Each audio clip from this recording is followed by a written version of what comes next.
if you know him.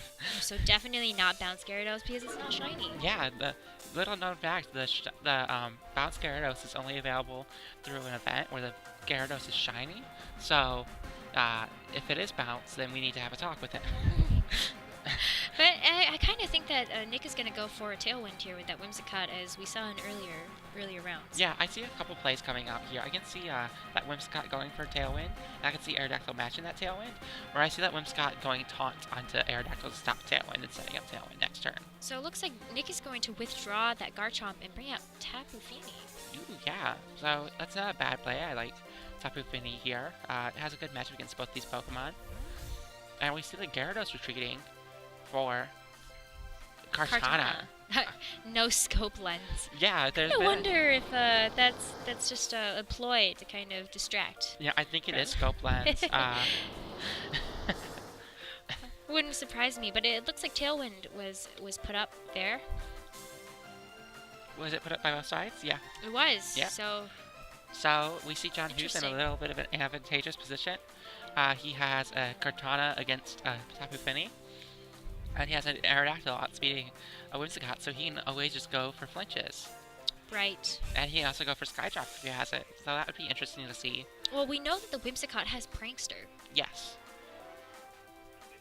So, you know, it could go for Nature Power. So, yeah. Little known fact, Nature Power is a status move, and it turns into a move based on the terrain. So, in Misty Terrain, it would become Moonblast, and it would be +1 priority because it's a status move. Right, but we have no idea whether or not that Whimsicott does have that because we haven't seen it yet. Oh, but Encore! Encore, the Aerodactyl into Tailwind. That was a great move on Nick's part, especially knowing that Whimsicott with Prankster was going to be faster than any physical move that Aerodactyl could get off. Yeah, we just saw Kartana go with Leaf Blade into Garchomp, and I think we're seeing that Kartana's more invested bulkily instead of attack because that did little over 60%. That generally means Kartana is having some bulk rather than investing all in attack. So, what do you kind of see Nick doing here? I see Nick using Nature Power on Kartana and doubling into it with Nature Power and something else like a Fire Fang or something. Okay. Looks like actually Whimsicott's gonna use Endeavor. Yeah. Oh. And then, I'm not sure if Whimsicott's running Nature Power. We know that it has Endeavor, Encore, and Tailwind. Yes. And I think we might have seen it use Fake Tears earlier today. I think we did. Yeah, so it's not running Nature Power. Oh, but that Kartana is going to get a Beast Boost off of that Garchomp knockout. Yes. And John now has his Electivire, and I don't know what it's going to do. I guess let's find out. Yeah. Oh, and Xurkitree. Here's the Xurkitree that everybody's been talking about. I'm curious to know if Nick knows about Motor Drive or if he's going to discharge into it. It's definitely interesting. I don't know what's going to happen here. That would be really scary. Yeah. An Electivire with Motor Drive is one scary thing, especially when that goes off. Yeah, it's immune to electric attacks, so it's basically everything that Xurkitree is going to be doing here. And it doesn't have lightning rod effect, so it doesn't draw the attack into it. So we can see the Xurkitree attacking into Kartana, but if that Kartana is scope lens like it's trying to lead you not to believe, if it gets a crit onto that Xurkitree, it could knock it out just straight up. So it's interesting to see what happens. Yeah, and so we are going to see a switch out here for Aerodactyl again. That's interesting. He's bringing an Aerodactyl against an electric type Pokemon that just is going for a Protect. And Fake Tear, yep, that's the fourth move that we know Whimsicott has. And Leaf Blade onto a protected Xurkitree. Yeah. I bet you he probably brought out the Aerodactyl to set up Tailwind again. Yeah, that would make sense. Yeah. Maybe kind of knowing that Nick could possibly go for a Protect. Yeah. Especially with Garchomp. I'd also expect that Aerodactyl would be Focus Sash, just based on it being Aerodactyl. Yeah. Not really anything else on his team would appreciate Focus Sash except for Kartana, but I feel like it's running Scope Lens at this point. I kind of think so. I think that's definitely a distraction. Yeah. So Aerodactyl can get the Tailwind up this turn, Mm-hmm. and there's no taunt to stop it, so we'll be seeing a Tailwind coming from John, I believe, and a Tailwind coming from the Whimsicott to match it. So, we saw that Circuitry try to go for a double protect there, but it failed. Yeah, I think it wanted to stop any damage from that Kartana going off this turn, and wanted to just Ooh, that is going to knock out that Circuitry. And Kartana is going to get another Beast Boost. That was just so fast, that HP bar. Oh, yeah, I've not seen a Circuitry HP bar drop quite as fast as that. So now Kartana's at +2 attack, and I think definitely Scope Lens at this point. Yeah. Well, Scope Lens raises the critical hit ratio. We haven't seen a critical hit yet, so I don't know. Yeah, it's... All right, well, we're going to have, the terrain change. Again, it kind of seems to be, a forfeit. Yeah, I think I think John was just so far ahead with his +2 Kartana that Nick didn't have any way to deal with Kartana with Whimsicott. It didn't have any way to deal damage to it, and it would just get knocked out by the Tapu Fini, so I think he just wanted to cut his losses and not reveal anything about his Tapu Fini to John Hu. Exactly, because these players have not met yet in play, so it would be in Nick's best interest to preserve the rest of his Pokemon and not reveal what their moves are. Yeah, so I don't know what to say about this matchup. It's interesting because there's no overlap, and that's something that is very unique about this particular matchup, since the previous matches that we've streamed so far have all had at least some type of overlap. Yeah, when you're have John Hu on stream, you shouldn't expect an overlap. Yeah, right, with that Clefable, right? Yeah. Very interesting. He ran Murkrow in 2016 no with way. the Perish Trap team. Oh my goodness. Yeah, that's such an interesting team. It's a kind of reminiscent of 2015? Yeah. Yeah. Yeah, 2015. So, my goodness. I don't know what's going to change here from John Hu. He did pretty well. I think not getting himself locked into Tailwind with Aerodactyl is really good. I'm guessing he hasn't seen many Whimsicott in this format, and I was just guessing that the Encore has been dropped for other options, but... Right. But we did see Whimsicott go for a Tailwind and Aerodactyl follow that up twice, actually. Yeah. So I kind of wonder whether or not we're going to see that again, but it almost seems like Nick should not bring Whimsicott.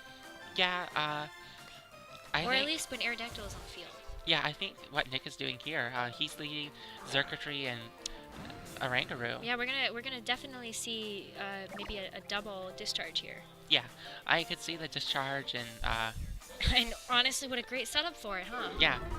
So I think Nick also has to be careful about wide guard. Right, because Aerodactyl does run wide guard sometimes, but we've not seen that yet on John's Aerodactyl. No, so I'm interested to see what happens here. I would predict a wide guard and Water Z move into the Xurkitree if it has it. I can also see Xurkitree just going for Protect and Oranguru just Trick Rooming. Yeah, I can also see that, because Xurkitree is a little bit slow without that Trick Room help. Yeah. And that means that Insight would definitely go off. Oh, so... Okay, we see Aerodactyl going for the Sky Drop. Sky Drop, interesting. Oranguru. So this will delay... Oh! That was a big miss there. Yeah, taking the Oranguru into the sky prevents the Thunderbolt from hitting the Aerodactyl. Right. And this Gyarados is just allowed to get this Hydro Vortex off. Yeah, and you know what? That may be enough damage to one-hit knock out that Xurkitree. Yeah, I think if a +1 Leaf Blade knocked it out, I think that yeah, will be it. that's it. Oh, that Xurkitree is definitely down. So, John Hu just took a major lead. He took no damage this turn and just knocked out one of his opponent's Pokemon at the cost of his Z move for the game, which is worth the trade. I think it was worth it, especially because that Xurkitree was putting quite a bit of pressure last game. Yeah. So now he has Gyarados and Aerodactyl against a Oranguru and Tapu Fini. So, we're going to see that Sky Drop. We're going to see the Sky Drop come down, and I think Gyarados does one of two things. I think it taunts the Oranguru, or it goes for a Dragon Dance, because Tapu Fini doesn't really threaten Gyarados too much. Right. And that, that Oranguru is, and that taunt is going to go off on the Oranguru. Yeah, does it have Mental Herb? Yes, it It does. does, of course. So we're going to see Tapu Fini going with a Moonblast on the Aerodactyl. Almost enough to knock it out. Dropping its special attack, I wonder if that'll be relevant. And Trick Room will go off thanks to that Mental Herb. Yep. So now we're in Trick Room and we're playing under Rangaru's rules. But I don't see that really affecting much aside from Nick being able to go for a Muddy Water to knock out Aerodactyl. Yeah, I do believe that the especially with Trick Room now, Tapu Fini is faster than John's Pokemon. Yes. So generally they're both slow and bulky, so it should be faster under Trick Room. So Tapu Fini should have its choice of an attack here, as long as a Rangaroo too. But John may also know and protect. But we're not going to see a protect this time. No, we just see the Moonblast going off of Tapu Double Fini. Moonblast. Yeah, double Moonblast. One onto Aerodactyl, and then that means the other one is going to get. Well, not necessarily. It can Instruct only copies the last move, so it could have gone for a different move like Calm Mind, but he did go for a Moonblast this time. Yes. I wonder if that's Specs. Decent amount of damage. That seems like Specs damage to me.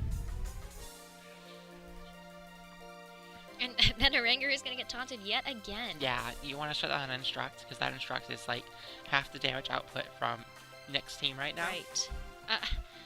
An Electivire, there it is. So I wonder if this is what Electivire does. I wonder if what Electivire does is shut down Tapu Fini. Did you notice the name? Yeah. Current meta?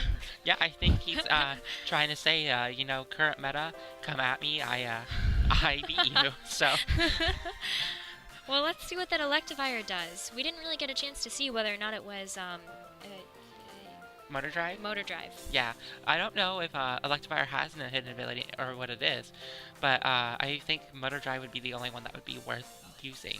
So it looks like John's going to protect the Gyarados here, and also double protect here Yeah, with the Electivire as well. He just wants to stall a turn of Trick Room. That would make sense. Yeah. Because at this point, Oranguru and Tapu Fini are definitely both still much faster. Yes. Although, I don't know, Electivires are pretty slow. Electivire is like around base 80 speed, I think. So, I'm guessing since it has Motor Drive, he's trained it with speed. Right, yeah. So, I'm hoping that it is able to get a knockout on this Tapu Fini here, because I would just want to see it do something. Yeah, I know. I really want to see what that Electivire is all about there. Oh, so we're just getting word that Electivire does have a hidden ability. It is Vital Spirit, which is not very useful in this format because, let me tell you, there's no Smeargle.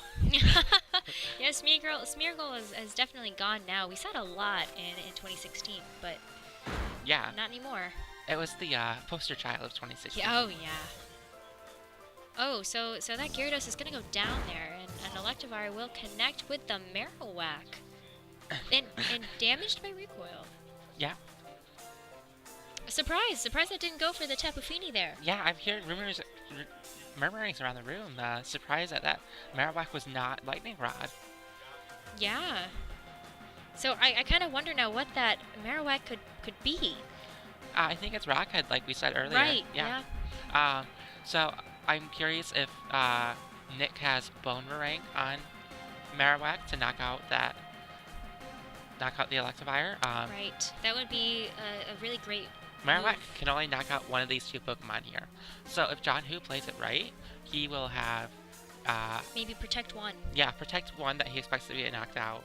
I think the Electivire is more prone to being knocked out right now because it's the bigger threat to Tapu Fini. And it can knock out either Pokemon. Yeah, but that Tapu Fini is going to get removed by Nick and replaced by Oranguru. So he's protecting the Electivire. Wonder if Nick read that and just the double protect. double protect here. And we would have seen a Flare Blitz onto that Kartana, potentially knocking it out. And the Twisted Dimensions returned to normal. Yeah, so but Nick was very intelligent in knowing that was going to happen. So the Oranguru may go for another Trick Room. Yeah, so I'm not sure if there's anything that John can do to stop the Trick Rooms from going up, because he has to respect that the Marowak is there. I'm not sure if he cares if a Trick Room is up as long as the Marowak is down, though. I think you have to prioritize here whether or not it's more important to make sure that that Trick Room doesn't go up by doubling into the Oranguru or trying to knock out the Marowak. Yeah, I think the correct play is to go into the Oranguru, but we see Marowak not going for Protect. Oh, so we see a will critical hit, and Electivire is going to go for an Earthquake here. Will it knock out Marowak? It will knock out both. A double knockout from John on Oranguru and Marowak. So, and very minimal damage onto that Kartana. Yeah, Kartana has a really high base defense. Its special defense is like 30-something. It's a prime number. Did you know all the Ultra Beast base stats are prime numbers? I did not know that. and they so add up to 570, I think. Wow. That's very interesting knowledge. I had no idea. Yeah. So now we see a physical electric type and a physical grass type against a water type that is slower than both these Pokemon. What is 2 plus 2, Rosemary? I'm pretty sure it equals John winning. Yeah, I think so. And there it is. That was... with a critical hit. Yeah, a critical hit. Oh, that was definitely Scope Lens. Yeah. There are those crits from that Scope Lens. Well, congrats to John taking this next round and bringing him one step closer into that top 4. Yeah, good games to both these players. We will be taking a short break. Let me check real quick. It looks like all the other games are in progress still, so we'll be back with another game in a little bit once the rest of the games have finished up. See you in a bit.